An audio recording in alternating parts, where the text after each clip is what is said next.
Mais écoutez, je veux d'abord vous remercier. Vous avez pris langue avec moi afin de me proposer cet entretien.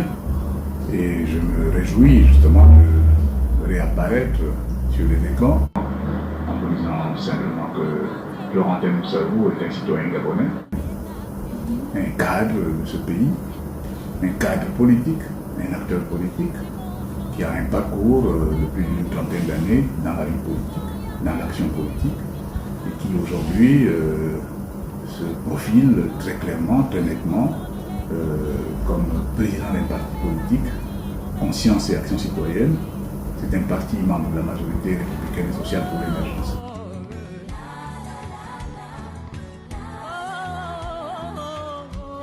C'est une question intéressante. Aussi, je vais vous répondre en apportant des précisions. Je ne sais pas si je dois dire ce qui m'a motivé à faire de la politique. Disons que moi j'ai un parcours qui s'appuie sur une dimension essentielle, c'est mon attachement au pays, mon attachement à l'État, mon attachement au rassemblement des hommes et des femmes de ce pays, mon regard généreux sur ce que doit être notre pays, et c'est un regard lointain. Pendant que j'étais étudiant, j'avais déjà une manière, une aptitude, une habitude de me concentrer sur les questions du groupe, du peuple et de l'État. Et naturellement, lorsque les circonstances m'ont permis de m'engager dans la vie politique, je n'ai pas hésité un seul instant. J'avais à cœur de montrer qu'il était possible, en tant que citoyen, de s'associer avec d'autres citoyens pour parler du pays, pour le dire clairement, hautement, à haute voix. Et mon engagement fut décidé donc sous le parti unique, parce que j'avais véritablement, je veux dire, une envie de voir se terminer le parcours chaotique du parti unique. Et ça a été mon premier combat, le sens de mon combat.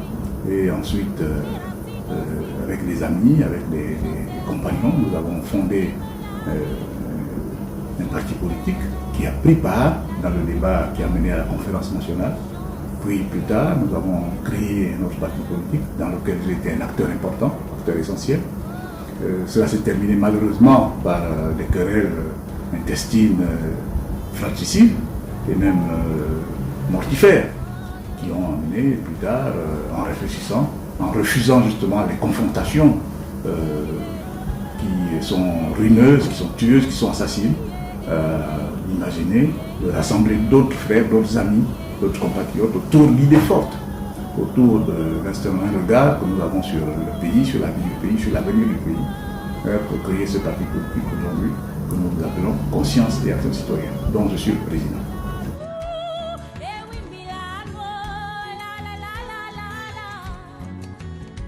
Mais en tant que parti politique, nous sommes naturellement préoccupés et soucieux de voir la vie politique se construire régulièrement à travers ces instants de respiration démocratique que sont les élections.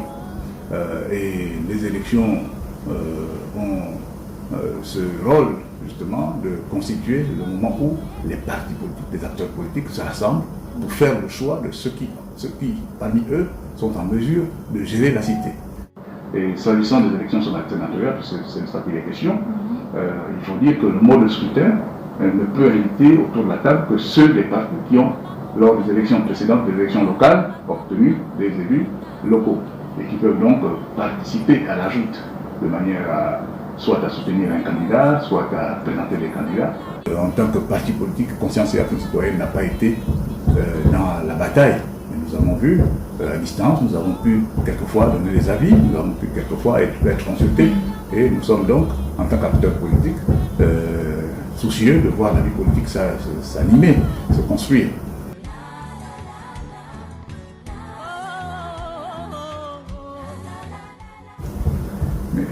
Votre question est intéressante, sauf qu'elle intervient à un moment où, vous le savez tous, la vie politique du pays, elle est quand même ponctuée par un certain nombre de soubresauts qui n'ont pas permis aux partis politiques, aux forces politiques de se déployer sur le terrain. Depuis 2 ans ou 3 ans, la vie politique est quand même pénalisée par un certain nombre d'errement et même de déshérence qui ont mené justement les uns les autres à prendre du recul. Mais ce qu'il y a, c'est que sur les sites où nous avons des cadres, des militants qui sont implantés, nous existons. Le parti est connu à travers le Gabon, même à l'extérieur du pays où nous sommes également représentés. Et nous avons un siège, là où vous êtes ici aujourd'hui, nous avons un siège national, le parti a une identité, le parti a un visage, le parti a un discours, le parti a une présence. Et donc, je préfère vous répondre de cette manière-là pour vous dire que nous sommes présents, nous sommes prêts tout le temps, nous avons un discours, nous avons une aptitude, nous avons des capacités et nous sommes tout à fait à la hauteur de toutes les attentes qui peuvent être formulées dans le cadre justement de la respiration démocratique.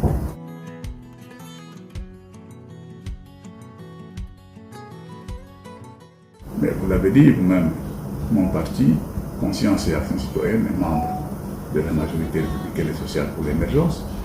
C'est notre référentiel aujourd'hui en tant que parti accompagnant le président de la République, en tant que parti associé à d'autres formations politiques pour accompagner le président de la République. Mon parti est donc parfaitement connu comme membre de cette famille politique. Maintenant, comme je vous l'ai dit tout à l'heure, depuis 2 ans, 3 ans, les soubresauts de la vie politique ont fait que certains comportements, certaines manières de faire, certaines habitudes que nous avions de nous rassembler, de nous réunir, de partager, ont été ralenties.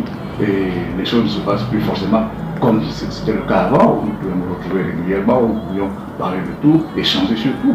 Donc ce ralentissement ne signifie pas que la majorité n'existe plus. Il faut simplement considérer que les choses ont peut-être changé et qu'il nous faut les faire évoluer. Mais nous sommes membres de la majorité républicaine sociale pour l'émergence. Et nous espérons, dans les prochains jours, nous retrouver avec les autres partis politiques autour de notre allié principal, le PDG, de la personne que nous soutenons, donc le président de la République, pour aborder avec lui et avec les autres, les uns et les autres, les questions qui nous préoccupent dans le cadre de cette famille politique.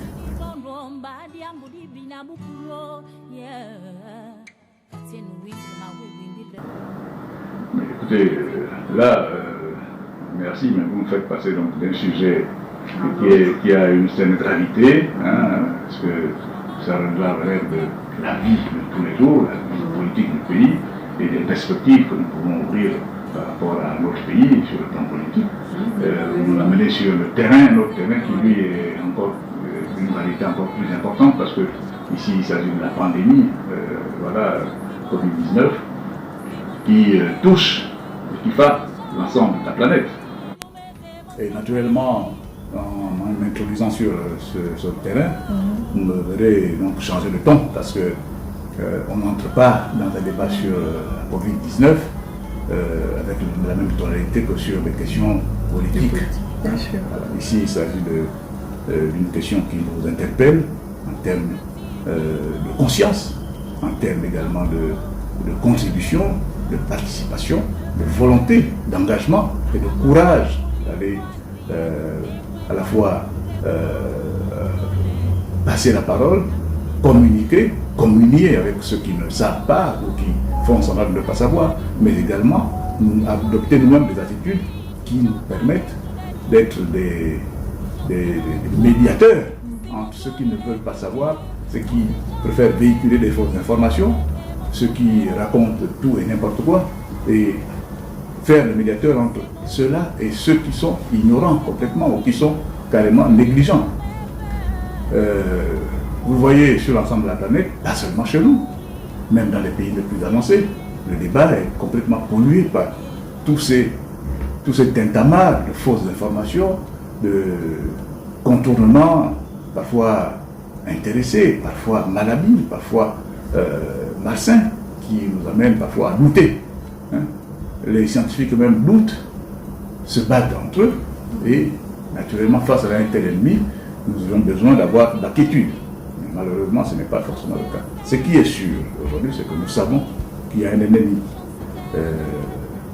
invisible, qui attaque quand on s'y attend le moins, qui agit et interagit avec d'autres problèmes de santé récurrents, fréquents, permanents, et qui tue imaginez-vous hein, le nombre de morts qu'il y a depuis 1 an du fait de cette maladie. Imaginez-vous dans notre pays ce que ça fait comme dégâts. Imaginez-vous que en France, ce pays qui est notre modèle, on s'achemine vers les 85 000 morts. Et chaque jour, c'est 20 000 cas. Au Gabon, nous en sommes pratiquement à 400-500 cas chaque jour. Nous ne pouvons pas, face à ça, nous taire et nous enfermer dans le commentaire de toutes ces fausses informations qui circulent. Entre le virus inventé ici ou là, entre la fausseté des messages, entre le fait que le virus n'existe pas. Je crois qu'il nous faut prendre conscience et agir ensemble. Agir ensemble, c'est déjà en respectant les consignes gouvernementales, les consignes des scientifiques. Les gestes barrières, ça ne nous tue pas. Imaginez-vous, madame, il y a un an, nous en étions encore aux ambassades, aux bisous. Mais depuis 1 an, on nous a dit que c'est dangereux. Et on a arrêté de se faire des bisous. Mais personne n'est mort du fait de ne plus se faire des bisous. Nous avons même pratiquement épousé ces plis-là. On ne se serre plus la main, alors que habituellement nous étions dans ces effusions permanentes. Mais depuis qu'on ne se serre pas la main, personne n'est mort du fait de ne pas se serrer la main. Ça veut dire que ces gestes-là, ces actes-là ne sont pas nourriciers. Ils ne sont pas nourrissants. Ils ne sont pas enrichissants. Nous pouvons donc nous interdire de faire des choses qui peuvent après se révéler meurtrières pour nous. Et ça, franchement, je vous le dis, mon message, c'est de dire aux Gabonais, faisons d'efforts. Nous avons les informations, nous avons aussi l'État qui investit dans l'installation de matière, avec les laboratoires, avec les tests qui se font, avec les soins hospitaliers qui se font. Nous avons besoin simplement de comprendre qu'il nous faut aller dans le sens d'éviter une propagation trop rapide. Notre pays est si petit, notre pays est tellement peu peuplé que si nous avons tendance à négliger comme nous le faisons quelquefois, nous pourrions vivre une hécatombe. Et je ne le souhaite pas. Donc voilà, mon appel, je lance un appel aux uns et aux autres pour comprendre que personne ici ne veut tromper qui que ce soit, personne ici ne veut contraindre qui que ce soit. Il y a simplement que chacun de nous comprenne qu'il y a intérêt à faire autrement ce que nous pensions être auparavant tellement facile, tellement léger, tellement simple.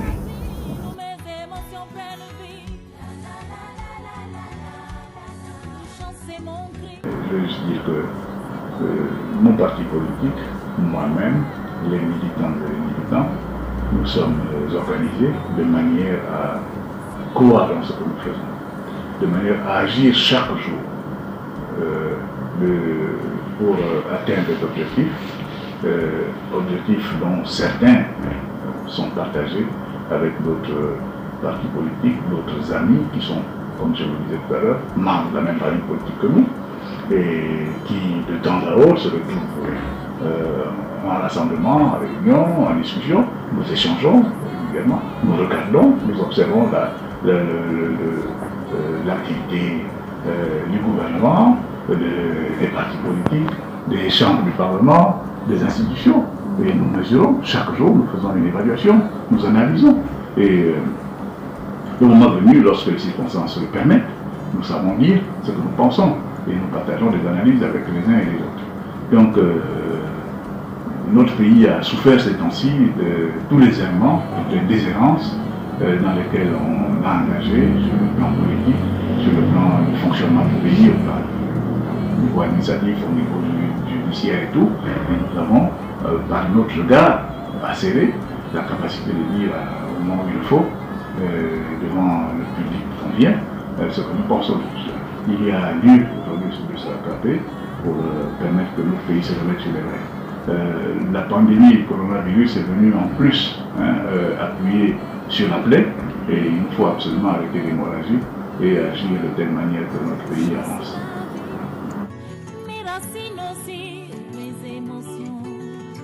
Mes émotions prennent